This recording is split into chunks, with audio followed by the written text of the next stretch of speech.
साथियों, स्वागत करते हैं आईएएस वॉरियर्स पे। और आज एक महत्वपूर्ण वीडियो के साथ आपके साथ मिल रहा हूँ और ये वीडियो काफ़ी इंपॉर्टेंट होगा आपके एग्ज़ाम के लिए, जो कि करंट अफेयर्स की जो समस्या थी, जितने आपको रिसेंट एग्ज़ाम लिए गए हैं बीपीएससी के द्वारा, सारे के क्वेश्चंस मैं लेके आया हूँ। करंट के जो क्वेश्चन हैं, हाल ही में जितने परीक्षाएं हुई हैं सबको लेके आया हूँ, जिसमें कि इंपॉर्टेंट जो है डीएसओ का एग्ज़ाम आपका इंपॉर्टेंट है। इसके अलावा मोटर व्हीकल इंस्पेक्टर है, उसका एग्ज़ाम इंपॉर्टेंट है आपके लिए। उसके अलावा BPSC mineral development officer MDO का एग्ज़ाम इंपॉर्टेंट है आपके लिए। इसके अलावा आप देखिएगा तो लॉ ऑफिसर का भी एग्ज़ाम इंपॉर्टेंट है। असिस्टेंट इंजीनियर है, इसका भी इंपॉर्टेंट है। जूनियर लैब असिस्टेंट का हुआ है, वो भी इंपॉर्टेंट है। Public relation officer, system analytics जो है, सबका एग्ज़ाम का मैं लेके आया हूँ। सारे का आपको क्वेश्चन यहाँ देखने को मिलेगा। तो इस वीडियो को, छोटी सी वीडियो में आपको इतना इंपॉर्टेंट नहीं कहते हैं कि गागर में सागर शायद कहते हैं, ठीक है, कहावत मुझे ज़्यादा आता नहीं है, उस टाइप का ये वीडियो है जिसमें कि आपको काफ़ी बेनिफिट मिलेगा। क्वेश्चन के साथ एक्सप्लेनेशन भी कुछ रखने की कोशिश करूंगा, लेकिन फिर भी मैं चाहूँगा कि वीडियो थोड़ा शॉर्ट हो। चलिए सेशन को स्टार्ट करते। जो लोग भी नए होंगे चैनल को सब्सक्राइब करके चैनल से जुड़ जाइएगा और नीचे टेलीग्राम ग्रुप का लिंक है, उसे ज्वाइन करिएगा। ज्योग्राफी के लिए कई लोग परेशान हैं कि अभी तक नहीं आया। संडे को मैंने बोला था, मेरी पूरी कोशिश है कि आज रात तक ज्योग्राफी का मेरा PYQ आ जाए। जो लोग नए होंगे शायद उनको नहीं पता होगा, तो मैं PYQ सीरीज़ लाया हूँ, जिसमें कि आपके PYQs के माध्यम से पूरा सिलेबस ही समाप्त कर रहे हैं। तो इंडियन ज्योग्राफी का आएगा, जिसमें आपको इंडियन ज्योग्राफी के पूरे सिलेबस को 4-4.5 घंटे में हम लोग PYQ के माध्यम से ख़त्म करने वाले हैं। जिन्होंने नहीं देखा हो, इससे पहले मेरा फिजिक्स का, केमिस्ट्री का, बायोलॉजी का, मॉडर्न हिस्ट्री का और आपके बिहार स्पेशल का वीडियो पड़ा हुआ है। आप जाके प्लेलिस्ट मेरा देख सकते हैं। 71st BPSC एंड TRE 4 करके मेरा प्लेलिस्ट होगा, ठीक है, उसको जाके चेक करिए, उसमें सारा आपको मिल जाएगा। तो चलिए सेशन को स्टार्ट करते हैं और पहला क्वेश्चन देखते हैं आज का क्या है। पहला क्वेश्चन कह रहा है कि वंडर ड्रग ओजम्पिक का निर्माता नोवार्डिक्स किस देश की बहुराष्ट्रीय कंपनी है? तो ये कहाँ की है? डेनमार्क। तो ऑप्शन क्या हो जाएगा? सी इसका राइट आंसर हो जाएगा।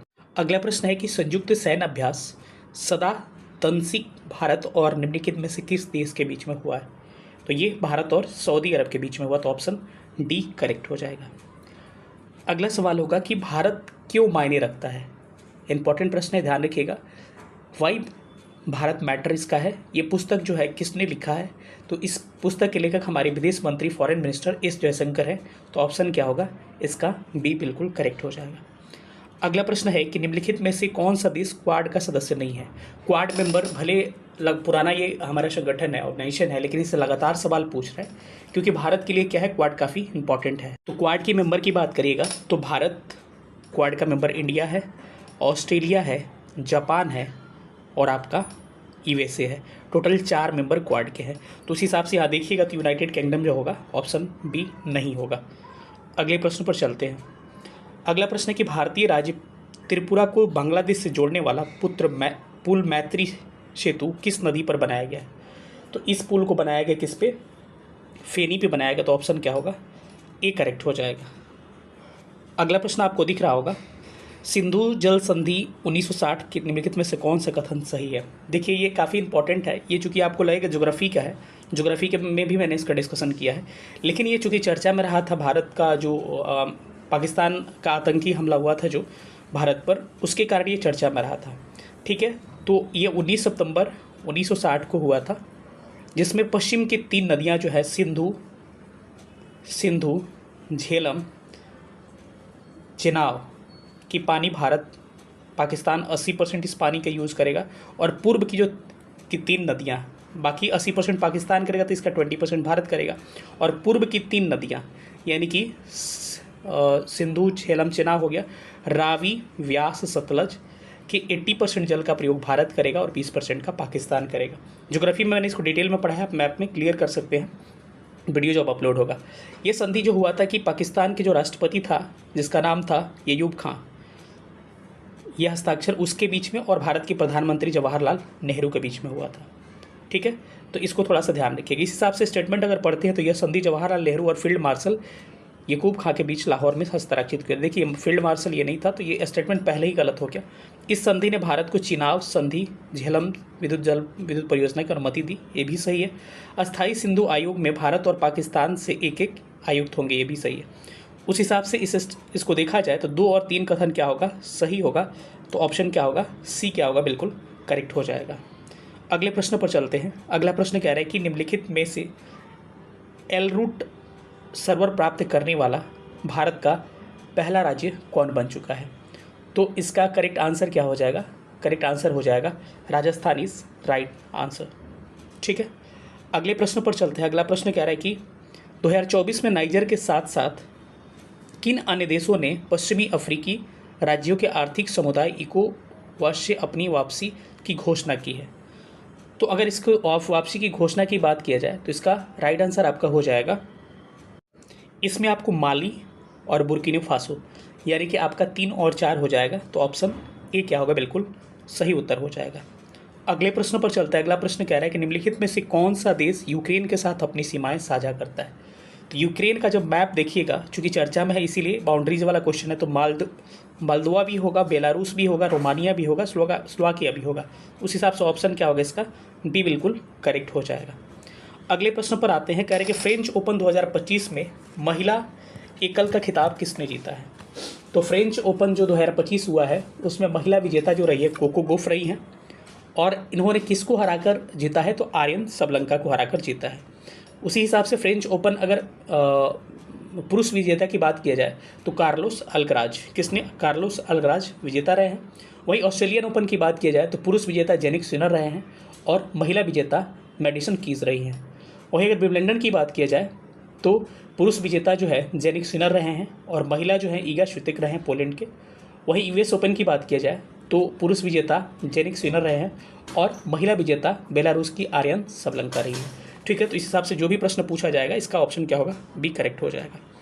अगला है क्वेश्चन की कृत्रिम बुद्धिमत्ता आर्टिफिशियल इंटेलिजेंस का जनक किसे माना जाता है? तो जॉन मैकार्थी। ऑप्शन क्या हो जाएगा? ए करेक्ट हो जाएगा। अगला प्रश्न है कि किस कंपनी ने भारत आकाश तीर वायु रक्षा प्रणाली विकसित की है? तो आकाश तीर जो है एयर डिफेंस सिस्टम है भारत का, ये भारत इलेक्ट्रॉनिक्स लिमिटेड बेल के द्वारा क्या किया गया? लॉन्च किया गया। तो ऑप्शन इसका डी करेक्ट हो। अगला प्रश्न है कि कृत्रिम वर्षा के लिए सबसे अधिक किस रसायन का उपयोग किया जाता है? आप कहिएगा सर ये तो साइंस का क्वेश्चन है, लेकिन बिल्कुल साइंस का है। लेकिन ये क्लाउड सीडिंग लगातार चर्चा में रहा। आपको पता है कि यूएई में कितना बारिश हुआ था और भारत में भी दिल्ली में क्लाउड सीडिंग किया गया था, तो इसीलिए चर्चा में रहा था। सिल्वर आयोडाइड इसका क्या होगा? करेक्ट आंसर होगा AgI इज राइट आंसर। ठीक है, अगले प्रश्न पर आते हैं कि ये जो ऑपरेशन चलाया गया था, आप फिक्स रखिए, यहाँ से क्वेश्चन आएगा। 71st बीपीएससी जो दे रहे होंगे आप लिख के रखिए, यहाँ से 10-12 क्वेश्चन कम से कम मैं बात कर रहा हूँ कि इस वीडियो से 10-12 या 10 से 15 क्वेश्चन मिनिमम आपको इसमें से टकराएंगे। टोटल 30-35 करंट 30 पूछे जाते हैं, तो 50% का तो आप मान के चलिए, बाकी इसमें थोड़ा सा ऊपर नीचे होगा तो बात अलग है। तो चलिए इसको हम लोग देखते हैं। तो सबसे पहले हम बात करते हैं कि ऑपरेशन गंगा जो है किसके द्वारा चलाया गया है? तो यूक्रेन के द्वारा चलाया गया था, मतलब भारत के द्वारा यूक्रेन में फंसे लोगों के लिए चलाया गया था। ऑपरेशन कावेरी की बात किया जाए तो ये बी का 3 हो जाएगा, सूडान। ऑपरेशन अजय जो है ये इजराइल हो जाएगा। ऑपरेशन देवी शक्ति क्या हो जाएगा? अफगानिस्तान हो जाएगा। उस हिसाब से इस प्रश्न का राइट आंसर क्या हो जाएगा? एक बार और इसको देख ही लेते हैं। ए का 4 ऑपरेशन गंगा क्या हो जाएगा? यूक्रेन हो जाएगा। बी का 3 ऑपरेशन कावेरी सूडान हो जाएगा। सी का 2 ऑपरेशन अजय जो है इजराइल हो जाएगा। ऑपरेशन देवी शक्ति अफगानिस्तान हो जाएगा। तो इस हिसाब से ऑप्शन नंबर हमारा ए क्या होगा? बिल्कुल सही उत्तर हो जाएगा। अगले प्रश्न पर आते हैं। अगला प्रश्न हम देखते हैं कि क्या कह रहा है कि किस देश ने फिलिस्तीन में इजराइल की कार्रवाई के खिलाफ अंतर्राष्ट्रीय न्यायालय यानी कि ICJ में मामला दायर किया और इसे नरसंहार बताया? तो किसके द्वारा दायर किया गया है? तो दक्षिण अफ्रीका। तो ऑप्शन क्या होगा? बी करेक्ट हो जाएगा। अगला प्रश्न है कि 19वां नाम शिखर सम्मेलन कहाँ आयोजित किया गया है? इसको युगांडा की राजधानी कंपाला जो है वहाँ पे इसको आयोजित किया गया। तो क्या होगा इसका right answer? Option number A हो जाएगा। अगले प्रश्न पे आते हैं कि इसरो के पहले सौर मिशन जिसका नाम है क्या? आदित्य L1। तो आदित्य L1 को लॉन्च किया गया है। अगर देखिएगा तो जितने भी बीपीएससी के द्वारा एग्जाम लिए जा रहे हैं सारे एग्जाम्स में आदित्य L1 से और चंद्रयान 3 से लगातार या फिर चंद्रयान से सवाल पूछे जा रहे हैं। आदित्य L1 जो है इसके प्रोजेक्ट डायरेक्टर का नाम क्या था? नाम था निगर साजी। याद रखिएगा, निगर साजी। कब इसको लॉन्च किया गया? 2 सितंबर 2023। डेट भी याद रखिएगा। ठीक है, लैग्रेंज पॉइंट L1 पे ये जाएगा और ये PSLV C57 से क्या किया गया? लॉन्च किया गया था। ठीक है, तो इसके बारे में आप याद रखिएगा, डेट वगैरह सब चीज़ आपको याद रखना पड़ेगा। इसके अलावा चंद्रयान से भी सवाल पूछ रहे हैं, तो चंद्रयान जो है 14 जुलाई 2023 को लॉन्च किया गया था, चंद्रयान 3। ये पहुंचा कब था? तो दक्षिणी ध्रुव पे सॉफ्ट लैंडिंग उसकी हुई थी 23 अगस्त 2023 को। इसी उपलक्ष्य में हम लोग क्या मनाते हैं, हमारे प्रधानमंत्री जो है मोदी के द्वारा घोषणा किया गया कि हम क्या मनाएंगे, अंतर्राष्ट्रीय अंतरिक्ष दिवस उस दिन मनाएंगे। ठीक है, तो आपको ये बातें ध्यान रखनी है। इसके अलावा अगर पूछा जाए कि इसका उस समय अध्यक्ष कौन थे, एस सोमनाथ क्या थे, इसरो के चेयरमैन थे। उसके अलावा अगर पूछा जाए कि इस प्रोजेक्ट चंद्रयान 3 प्रोजेक्ट के डायरेक्टर का नाम क्या था, तो वीर मुथुवेल इनका नाम था। अगर वही पूछा जाए कि मिशन डायरेक्टर कौन थे, तो मोहन कुमार। मिशन डायरेक्टर का नाम क्या था, मोहन कुमार था। ये बातें ध्यान रख सकते हैं आप। किससे लॉन्च किया गया था, LVM-3M4। इसको ध्यान रखिएगा, LVM-3M4 से क्या किया गया था, लॉन्च किया गया था। और इसका लैंडर का नाम क्या था, विक्रम था, और रोवर का नाम क्या था, प्रज्ञान था। और जब ये उतरा तो जब वहाँ पे उतरा तो एक अन्य यहाँ पे वहाँ पे भारत क्या है, दक्षिणी ध्रुव यानी कि साउथ पोल पे लैंडिंग करने वाला, सफल लैंडिंग करने वाला फर्स्ट कंट्री बन गया था। और अमेरिका, रूस और चीन के बाद से चंद्रमा पर सॉफ्ट लैंडिंग करने वाला चौथा देश बन गया था। अब इसी उपलक्ष्य में प्रधानमंत्री नरेंद्र मोदी के द्वारा चंद्रयान पर जिस जगह विक्रम लैंड किया था उस जगह का नाम शिवशक्ति पॉइंट रखा गया। और चंद्रयान 2 जहाँ पदचिन्ह था उसको क्या, तिरंगा पॉइंट नाम रखा गया था। ठीक है, तो इन सारी बातों को आप ध्यान रखिएगा। स्पेस डे 23 अगस्त को मनाने की घोषणा की गई थी। इसके अलावा आपको चंद्रयान 1 और चंद्रयान 2 की बात किया जाए तो सबसे पहले चंद्रयान 1 मिशन जो है 22 अक्टूबर 2008 को लॉन्च किया गया था। किससे, PSLV एक्सल C11 से। और चंद्रयान 2 जो है 22 जुलाई 2019 को लॉन्च किया गया था, किससे, GSLV MK3 से। ठीक है, इन सारी बातों को आपको याद रखना है, काफ़ी इंपॉर्टेंट है। ठीक है, तो ये सारी क्या है।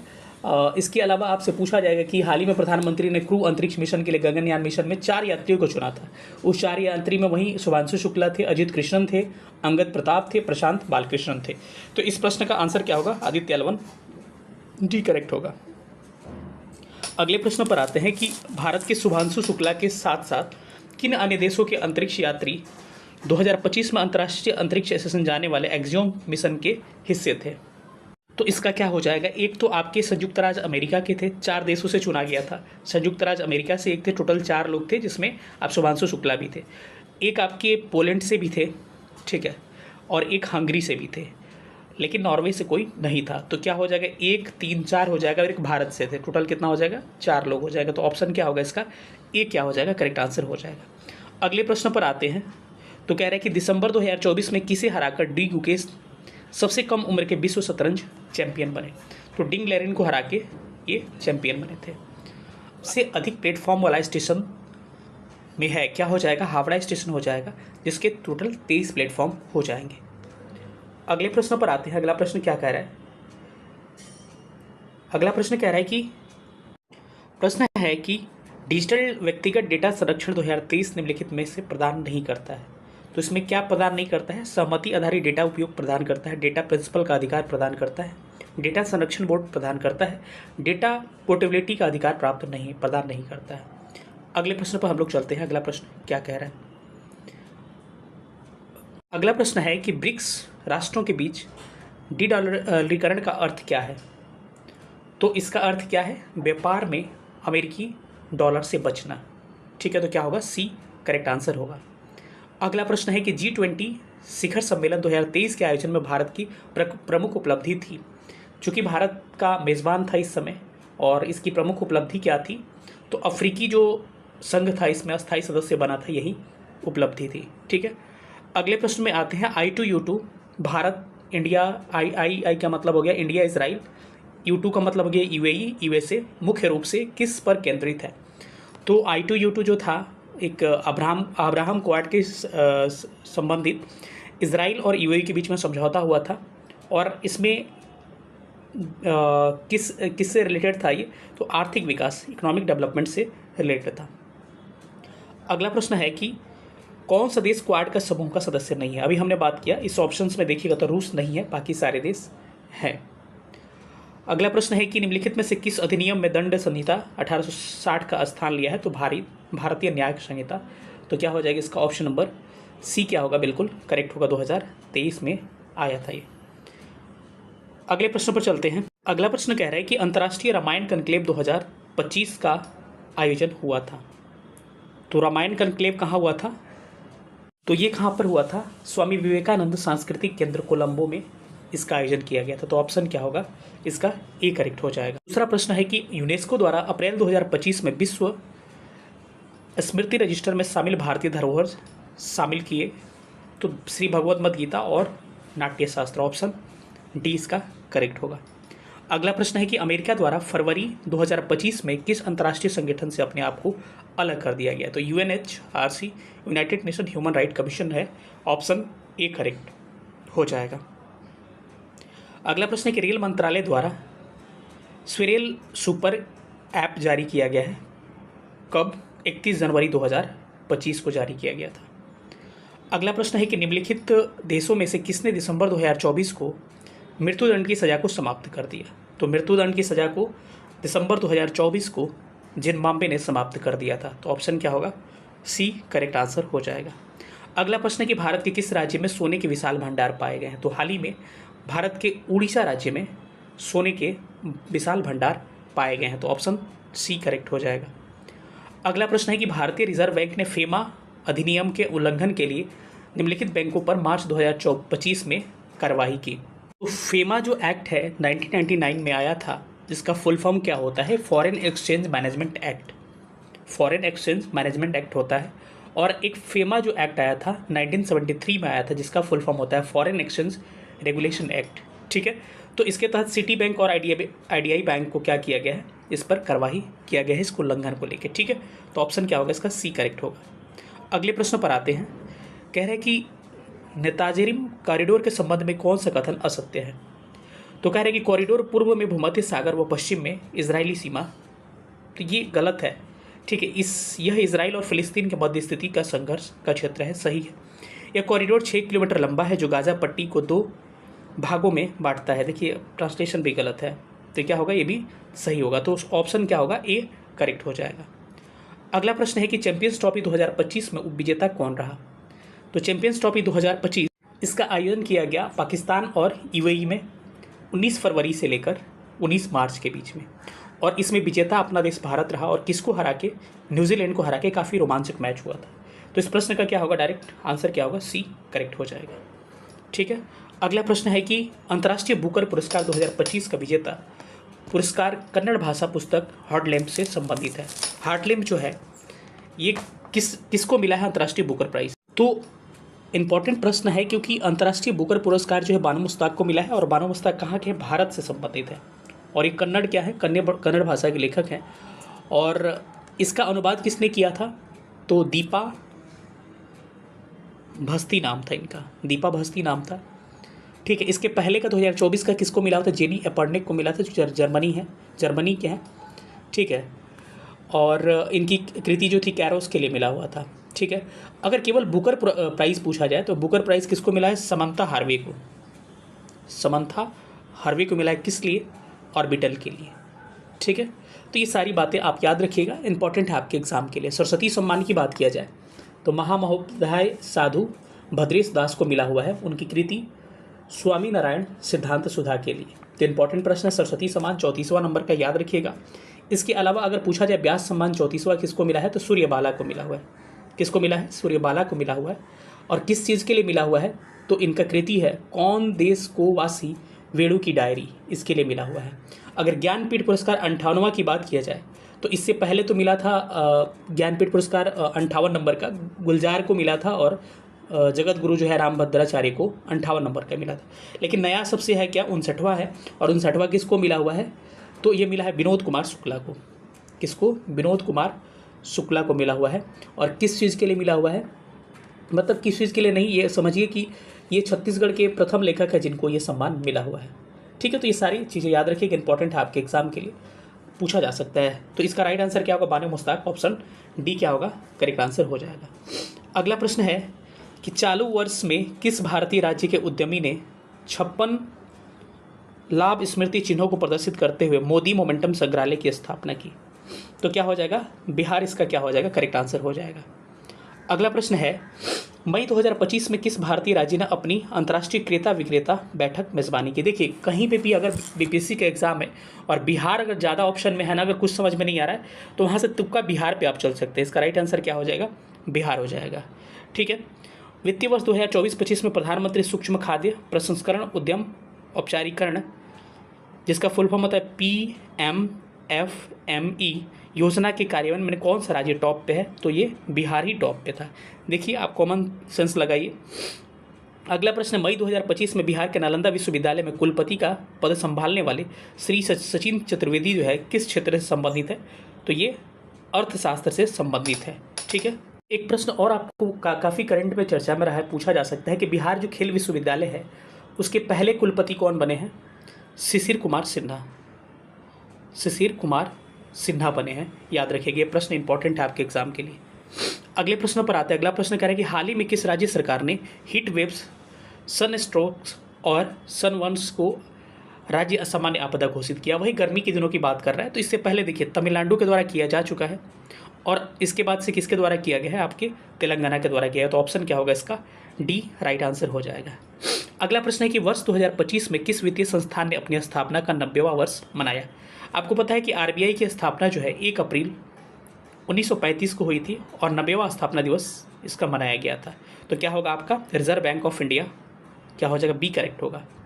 अगला प्रश्न है कि मार्च 2025 को आए भूकंप के कारण म्यांमार को सहायता प्रदान करने के लिए भारत सरकार द्वारा कौन सा ऑपरेशन शुरू किया गया? तो इस ऑपरेशन का नाम क्या था? ऑपरेशन ब्रह्मा। थोड़ा सा देखे भी रहिएगा तो इसको तुरंत टिक कर सकते हैं। किस देश ने 22 से 28 मार्च 2025 तक तीसरे मध्य एशियाई युवा प्रतिनिधि मंडल की मेजबानी की? तो 22 से 25 मार्च 2025 के बीच तीसरे मध्य एशियाई युवा प्रतिनिधि मंडल की मेजबानी अपना देश भारत के द्वारा किया गया था। ठीक है। अगले प्रश्न पर आते हैं। अगला प्रश्न कह रहा है कि श्री ज्योतिराव सिंधिया ने मार्च माह में आयोजित मोबाइल वर्ल्ड कॉन्फ्रेंस 2025 में भारत का प्रतिनिधित्व किया। ये कहाँ पर हुआ था? तो ये बार्सिलोना में हुआ था। ये बार्सिलोना है कहाँ पर? स्पेन में। तो क्या होगा इसका? Correct answer option number A हो जाएगा। ठीक है। मैं कह रहा हूँ कि जो लोग नहीं देखते हैं PYQ सीरीज़ मेरा देखिएगा, आपके लिए काफ़ी इंपॉर्टेंट होगा। और ये प्लेलिस्ट मेरा है 71st BPSC and TRE 4 PYQ। यहाँ से जाके आप देखिएगा, काफ़ी आपको बेहतरीन इसमें सेशन मिलेंगे। ठीक है। इस प्रश्न का करेक्ट आंसर तो ऑप्शन ए हो जाएगा। अगला प्रश्न है, भारत और जापान के बीच पर्यटन सहयोग पर संयुक्त कार्य समूह की चौथी बैठक 8 अप्रैल 2025 को यह कहाँ आयोजित किया गया? तो भारत और जापान के बीच में पर्यटन सहयोग पर संयुक्त कार्य समूह की चौथी बैठक 8 से 8 अप्रैल को नई दिल्ली में आयोजित की गई। तो ऑप्शन क्या होगा? ए करेक्ट हो जाएगा। अगला प्रश्न है कि भगवान महावीर के जन्म के सम्मान में 9 अप्रैल 2025 को मनाए गए नौकार महामंत्र दिवस को उद्घाटन किसके द्वारा किया गया? तो भगवान महावीर के जन्म के सम्मान में हमारे प्रधानमंत्री नरेंद्र मोदी के द्वारा 9 अप्रैल 2025 को यह महामंत्र का उद्घाटन किया गया। तो क्या हो जाएगा? ऑप्शन नंबर ए करेक्ट हो जाएगा। अगला प्रश्न है कि हाल ही में किस बॉलीवुड अभिनेता को केंद्रीय खेल मंत्री मनसुख मंडाविया ने फिट इंडिया आइकॉन के रूप में सम्मानित किया है? तो ये है कौन? बॉलीवुड अभिनेता आयुष्मान खुराना। डी हो जाएगा। इस वर्ष हैदराबाद में आयोजित प्रतियोगिता के 72वें संस्करण में मिस वर्ल्ड 2025 का ताज किसे पहनाया गया है? तो अभी जो हुआ था 72वां जो संस्करण हुआ था हैदराबाद में मिस वर्ल्ड का, उसमें थाईलैंड की, कहाँ की? थाईलैंड की ओपल सुचाता चुआंगश्री को मिस वर्ल्ड का खिताब दिया गया। अगर पूछा जाए भारत की ओर से किसने भाग लिया था, आपको कमेंट करके बताना है। खेलो इंडिया यूथ गेम्स 2025 में बिहार कितने पदक बिहार ने जीता था? तो याद रखिए, खेलो इंडिया यूथ गेम्स राजगीर, ये इसमें बिहार ने टोटल 36 मेडल जीता था और 36 मेडल में 7 गोल्ड, 11 सिल्वर, कितना हो गया? 18 हो गया, और बाकी ब्रॉन्ज, यानी कि 18 ब्रॉन्ज हो जाएगा। तभी ना होगा 18 7 25 और 11 36 मेडल जीता। 7 गोल्ड, 11 सिल्वर और 18 ब्रॉन्ज जीता।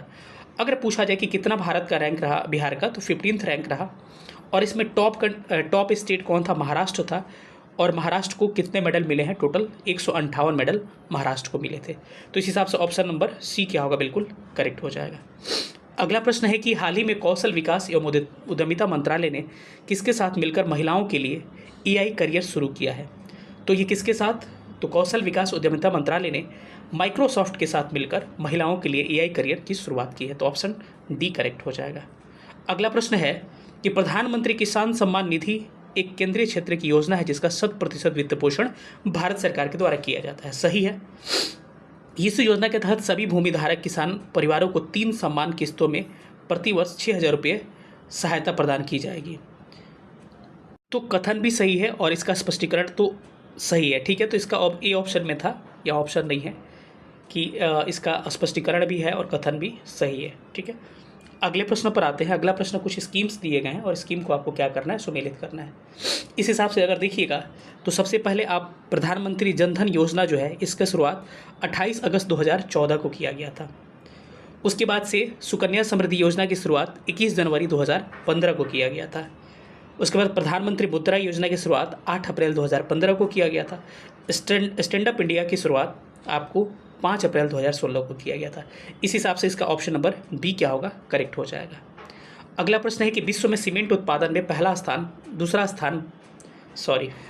विश्व में सीमेंट उत्पादन में भारत का स्थान कौन सा है? तो भारत का दूसरा स्थान है। आपको कमेंट करके बताना है कि सीमेंट के प्रोडक्शन में पहला स्थान कौन सा है। आप भी थोड़ा सा संघर्ष करिए। ठीक है, अगला प्रश्न है कि निम्नलिखित में से किस राज्य ने स्कूलों में नामांकन के लिए परमानेंट एजुकेशन नंबर यानी कि PEN को अनिवार्य कर दिया है? तो हाल ही में बिहार सरकार के द्वारा स्कूलों में नामांकन के लिए परमानेंट एजुकेशन नंबर जो है इसको अनिवार्य कर दिया गया है। तो ऑप्शन ए क्या होगा, करेक्ट आंसर हो जाएगा।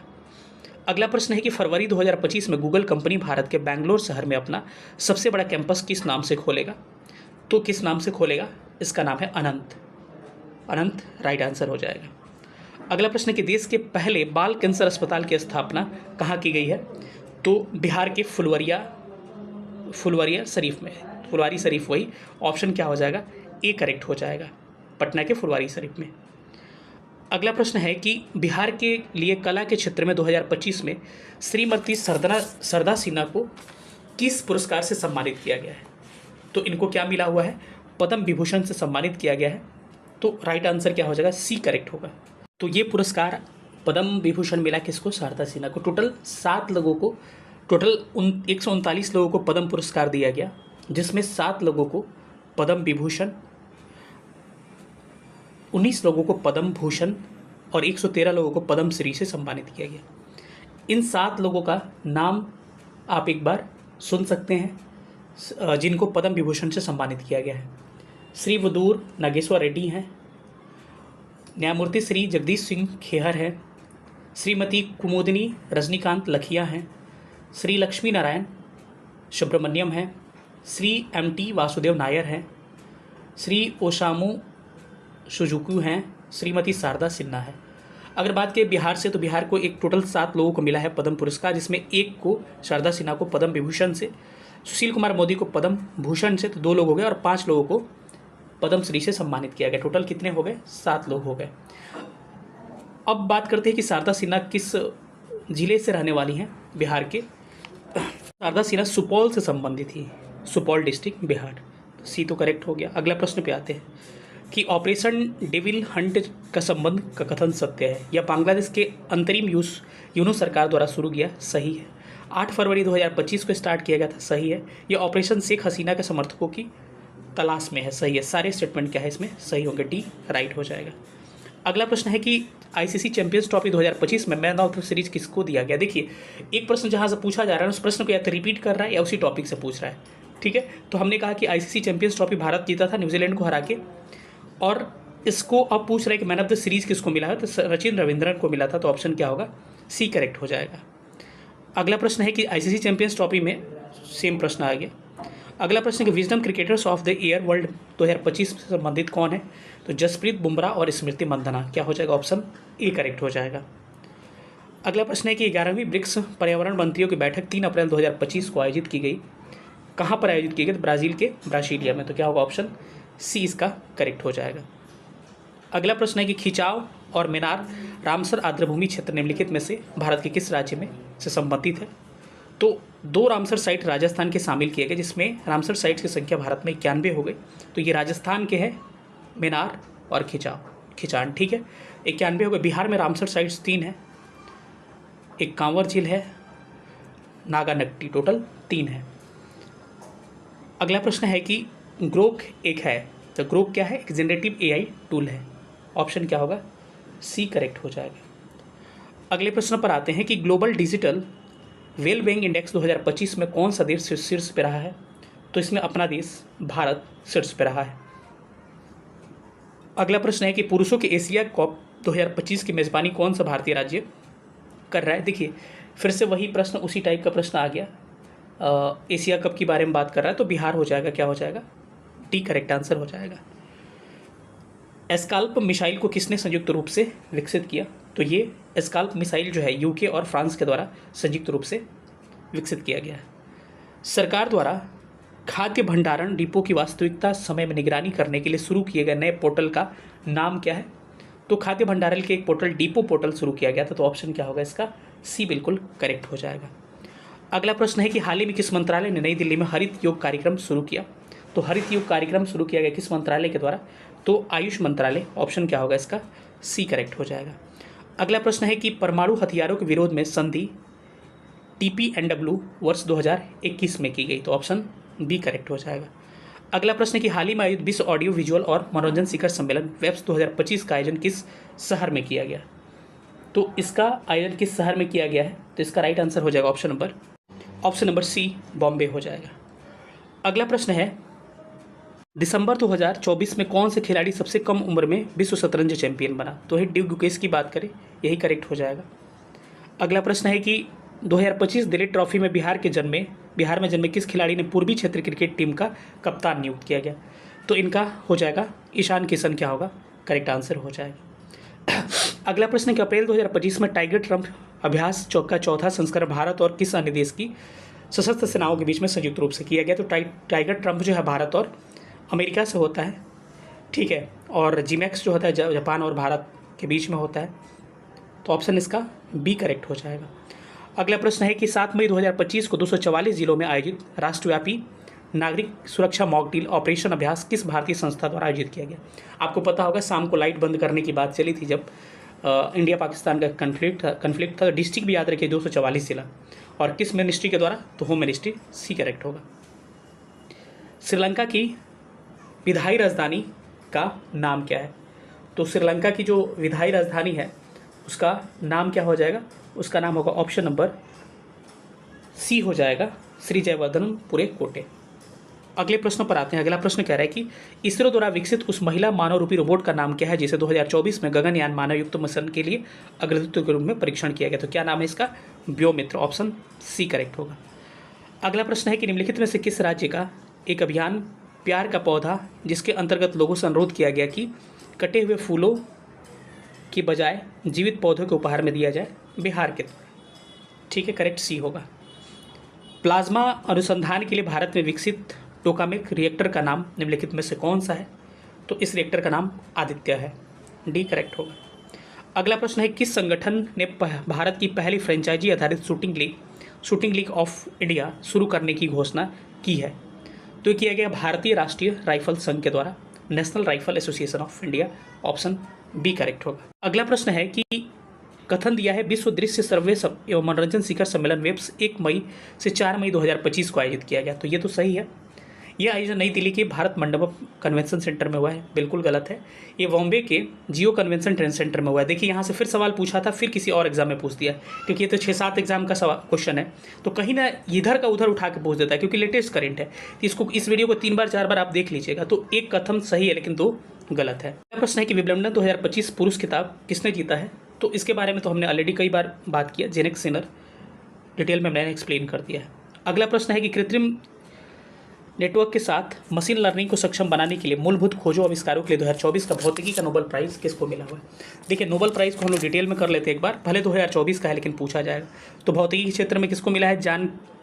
जॉन जे हॉपलिंड और जेफरी हिंटल को मिला हुआ है। अगर पूरे नोबेल प्राइज़ को एक बार डिस्कस किया जाए तो सबसे इंपॉर्टेंट नोबेल प्राइज़ जो होता है पीस यानी कि शांति के क्षेत्र में होता है, जो किसको मिला हुआ है? एक ग्रुप है जापान का, निहान हिदानक्यो नाम है उसका, उसको मिला हुआ है। ठीक है, अगर बात करें दूसरे स्थान पर इंपॉर्टेंट साहित्य को होता है तो हांगकांग को मिला है। हांगकांग कहाँ के हैं? दक्षिण कोरिया के हैं। फिजिक्स के क्षेत्र में आपने देख ही लिया, जॉन JP फील्ड और हिंटन को मिला हुआ है, तो ऑप्शन इसमें डी करेक्ट था। उसके अलावा अगर चिकित्सा के क्षेत्र में बात किया जाए तो विक्टर एक्ब्रोस्को और गैरी रुवोकुल को मिला हुआ है। ठीक है, वही केमिस्ट्री के क्षेत्र में बात किया तो डेविड वेकर, जॉन लम्पर और डेमिक हस्बिस को मिला हुआ है। ठीक है, वही अर्थशास्त्र इकोनॉमिक्स के क्षेत्र में डेरान एस्मोग्लू, साइमन जॉनसन और जेम्स ए रॉबिन्सन को मिला हुआ है। चलिए अगले प्रश्न पर चलते हैं। अगला प्रश्न है कि जून 2025 को 11वें अंतर्राष्ट्रीय योग दिवस। अब इससे भी आपको बहुत सारे सवाल पूछा जा सकता है। क्या क्या सवाल पूछा जा सकता है कि कितने नंबर का योग दिवस था? तो 11वें नंबर का था। और पूछा जा सकता है आपसे कि योग दिवस में कितने देशों ने भाग लिया? तो देखिए इसमें 191 देशों ने भाग लिया था और इसका इस बार का थीम था yoga for one earth one health. ठीक है, ध्यान रखिएगा। अगले प्रश्न पर चलते हैं। अगला प्रश्न है कि भारत का पहला राष्ट्रीय अंतरिक्ष दिवस 23 अगस्त 2024 को किस ऐतिहासिक उपलब्धि के उपलक्ष्य में मनाया गया? तो चंद्रयान 3 का जो है चंद्रमा पर सफल लैंडिंग के उपलक्ष्य में, तो ऑप्शन सी करेक्ट होगा। अगला प्रश्न है कि 14 मई 2025 को भारत के 52वें मुख्य न्यायाधीश जो है चीफ जस्टिस ऑफ इंडिया कौन बने हैं? तो इनका नाम है न्यायमूर्ति BR गवई। पूरा नाम हो जाएगा न्यायमूर्ति Bhushan Ramakrishna Gavai. Option D correct होगा। अगला प्रश्न है कि भारत के किस सांस्कृतिक उत्सव को 2021 में यूनेस्को की मान्यता की अमूर्त सांस्कृतिक विरासत प्रतिनिधि में जोड़ा गया? तो ये Durga Puja. Option C correct होगा। इसके साथ ही हमारा सेशन खत्म हुआ। आपको कमेंट करके बताना है सेशन कैसा लगा, और नीचे टेलीग्राम ग्रुप का लिंक है, जरूर से ज्वाइन करिएगा। ठीक है, अगर आपका डिमांड होगा कि अदर सब्जेक्ट का भी ऐसे वीडियो चाहिए जो एग्जाम में पूछा गया, तो सब्जेक्ट वाइज आपको हम करा देंगे। काफ़ी आपको एक जगह कलेक्टेड मिल जाएगा। बाकी PYQ सीरीज़ काफ़ी इंपॉर्टेंट है, तो जाके प्लेलिस्ट में 71st BPSC PYQ के प्लेलिस्ट से आप PYQ सीरीज़ मेरा देख सकते हैं। मिलेंगे अगले सेशन में, तब तक अपना ख्याल रखिएगा। कैसा लगा सेशन सब लोग कमेंट करके बताइएगा। थैंक यू सेशन देखने बहुत बहुत धन्यवाद। थैंक यू, जय हिंद।